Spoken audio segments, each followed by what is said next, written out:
ఈ వీడియో చూసే ముందు జై శ్రీరామ్ అని కామెంట్ చేయండి. పాత సంవత్సరానికి గుడ్ బై చెప్పి కొత్త సంవత్సరానికి ఆహ్వానం పలికే రోజు వచ్చేసింది. కొత్త సంవత్సరంలో మీ జీవితం మరింత సంతోషంగా ఉండాలని కోరుకుంటే అయితే జనవరి 1వ తేదీన ఈ వస్తువులు కొనుక్కొని ఇంట్లో పెట్టుకోండి. ఆయురారోగ్యాలతో సుఖ సంతోషాలతో ఆనందంగా ఉంటారు. మీ జీవితంలో మరింత సంపద పెరగాలంటే ఈ వస్తువులు ఇంటికి తెచ్చుకోండి. ఇలా చేయడం వల్ల కుటుంబంలో సంతోషం, అదృష్టం పెరుగుతుంది. జీవితంలో ప్రతి రంగంలో కూడా విజయం సాధిస్తారు. ఆర్థిక పరిస్థితి మెరుగుపడుతుంది. సంపద మీ ఇంట్లోనే ఉంటుంది. కొత్త సంవత్సరంలో మొదటి రోజున ఇక పీచు తీయని కొబ్బరికాయను తెచ్చుకొని పూజ గదిలో పెట్టుకోండి. అందుకే పూజలో కొబ్బరికాయకు ఒక ప్రత్యేక స్థానం ఉంటుంది. కొబ్బరికాయ అంటే మహాలక్ష్మీదేవికి చాలా ప్రీతికరం. అందుకే పూజ గదిలో కొబ్బరికాయను పెట్టుకుంటే చాలా మంచిది. అలాగే ఒక చిన్న ఎండు కొబ్బరి ముక్కను తీసుకొని పూజ గదిలో ఉంచి పూజ పూర్తయిన తర్వాత దాన్ని డబ్బు దాచే చోట పెట్టుకోవచ్చు. ఇలా చేస్తే లక్ష్మీ కటాక్షం ఉంటుందని పండితులు తెలియజేస్తున్నారు. నెమలి ఈకలు శ్రీకృష్ణుడికి చాలా ప్రీతికరం. అందుకే నెమలి పింఛాన్ని తల మీద ధరించేవాడు. శ్రీ మహావిష్ణువు అవతారమైనటువంటి కృష్ణుడు ప్రీతిపాత్రమైనటువంటి నెమలి పింఛం ఉన్న చోట లక్ష్మీ అమ్మవారు తిష్ట వేసుకొని కూర్చుందని నమ్ముతారు. అందుకే ఈ జనవరి 1వ తేదీన నెమలి పింఛం తెచ్చి పూజ గదిలో పెట్టుకుంటే ఇంట్లో సిరుల వర్షం కురుస్తుందని పండితులు చెబుతున్నారు. కొత్త సంవత్సరంలో మొదటి రోజున రాళ్ల ఉప్పు కొంటే చాలా మంచిది. రాళ్ల ఉప్పు కొంటే ఉప్పుతో పాటు లక్ష్మీదేవి కూడా మీ ఇంటికి వస్తుంది. అలాగే ఏదైనా మీ ఇంటి ప్రధాన తలుపు మీద కుంకుమతో ఓం అని రాయండి. ఇలా చేస్తే లక్ష్మీదేవి సంతోషించి మీ ఇంట్లోకి ప్రవేశిస్తుంది.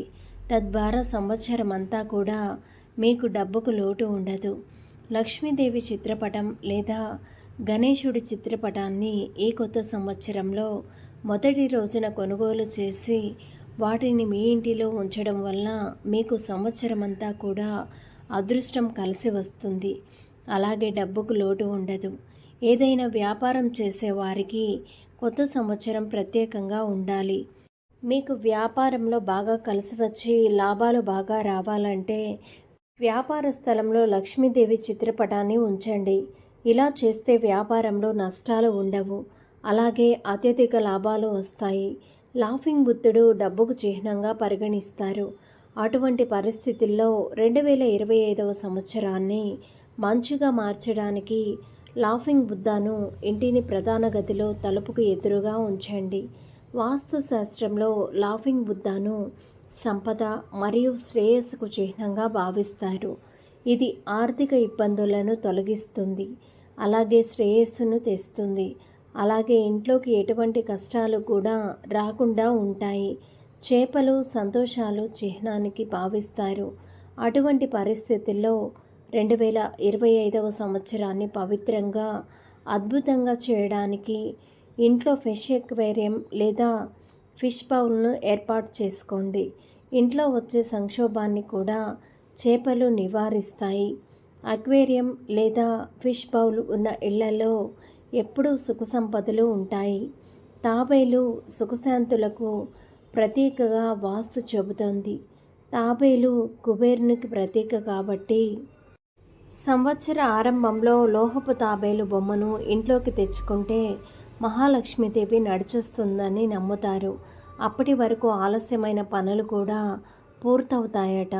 అందుకే జనవరి 1వ తేదీన తాబేలు బొమ్మను ఇంటికి తెచ్చుకోవడం వల్ల ధనలాభం కలుగుతుందని పండితులు చెబుతున్నారు. శ్రీకృష్ణుడికి ఇష్టమైనటువంటి వేణువును ఇంట్లోకి తీసుకొచ్చి పెట్టుకుంటే వాస్తుశాస్త్రం ప్రకారం ఇంట్లో వేణువును ఉంచడం వల్ల వాస్తు దోషాలు తొలగిపోతాయి. అలాగే ఇంట్లో పాజిటివ్ ఎనర్జీ ప్రవాహం పెరుగుతుంది. శ్రీకృష్ణుడికి వేణువు అంటే చాలా ఇష్టం కనుక కృష్ణుడి అనుగ్రహం కలుగుతుంది. ఇల్లు సుఖ సంతోషాలతో నిండిపోతుంది. శాస్త్రాల ప్రకారం కొత్త సంవత్సరంలో తులసి మొక్కను ఇంటికి తెచ్చుకుంటే అది మీ ఇంట్లో ఉన్నటువంటి ఆనందం, శ్రేయస్సును కలిగిస్తుంది. ఎందుకంటే నూతన సంవత్సరంలో తులసి మొక్కను ఇంటికి తీసుకురావడం వల్ల శుభప్రదమైనటువంటి ఫలితాలు వస్తాయి. ముత్యపు చిప్పను సాక్షాత్తు లక్ష్మీదేవి స్వరూపంగా భావిస్తారు. ముత్యాలు కూడా సముద్ర గర్భం నుంచి పుట్టినవే కనుక ఇవి లక్ష్మీదేవికి ప్రీతిపాత్రమైనవి. సంవత్సరం మొదటి రోజున దీన్ని కొని తెచ్చుకోవడం శుభప్రదం. ముత్యపు చిప్ప ఉన్న ఇంట్లో ధనానికి లోటు ఉండదు. జనవరి 1వ తారీఖున ముత్యపు చిప్ప పూజ గదిలో ఉంచి దాన్ని తర్వాత డబ్బు దాచే చోట పెడితే డబ్బుకు లోటు ఉండదని పండితులు చెబుతున్నారు. సూర్యాస్తమయం తర్వాత రావి చెట్టు దగ్గర దీపం వెలిగించాలి. మీ దగ్గర ఎక్కడా రావి చెట్టు లేకుంటే శనీశ్వరుడి ఆలయంలో కూడా దీపం వెలిగించవచ్చు. ఇలా చేయడం వల్ల డబ్బుకు సంబంధించినటువంటి ఎలాంటి సమస్యలైనా కూడా దూరం అవుతాయి. అలాగే మీపై శని ప్రభావం తక్కువగా ఉంటుంది. అలాగే పురాణాల ప్రకారం లక్ష్మీదేవి అనుగ్రహం కలగాలంటే ఇంటిని శుద్ధి చేయడం చాలా ముఖ్యం. ఇంటిని శుభ్రంగా ఉంచడం ద్వారా మనస్సుకు శాంతి కలిగించడమే కాకుండా దేవతల అనుగ్రహాన్ని పొందవచ్చు. ఇంట్లో ఎక్కడా కూడా దుమ్ము ధూళి అస్సలు ఉండకూడదు. గదులు శుభ్రంగా ఉంచడం చాలా ముఖ్యం. పూజ గదిని ప్రత్యేకంగా శుభ్రం చేసి అక్కడ ఎప్పటికప్పుడు పువ్వులు పెట్టడం, ఇంటిని పసుపు నీటితో శుభ్రం చేయడం కూడా లక్ష్మీదేవి అనుగ్రహాన్ని పొందవచ్చు.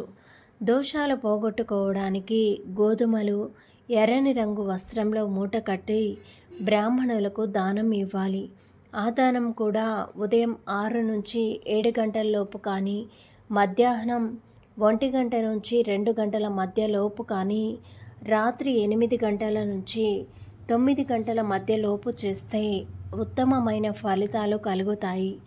అన్ని రంగాలలో కూడా సక్సెస్ సొంతం చేసుకోవాలంటే ఇంట్లో పూజ చేసుకునే సమయంలో గోధుమల దీపాన్ని వెలిగించుకోవచ్చు.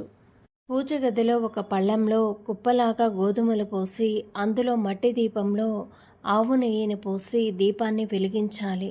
ఇలా ఎవరైతే చేస్తారో వారికి సంవత్సరం మొత్తం కూడా అదృష్టం, ఐశ్వర్యం కలిసి వస్తుందని పండితులు చెబుతున్నారు. ధన్యవాదములు. ఈ వీడియోని లైక్ చేసి మా ఛానల్ని సబ్స్క్రైబ్ చేసుకొని సపోర్ట్ చేయండి. అలానే వీడియోని చివరి వరకు చూసినట్లయితే జై శ్రీరామ్ అని తప్పకుండా కామెంట్ చేయండి.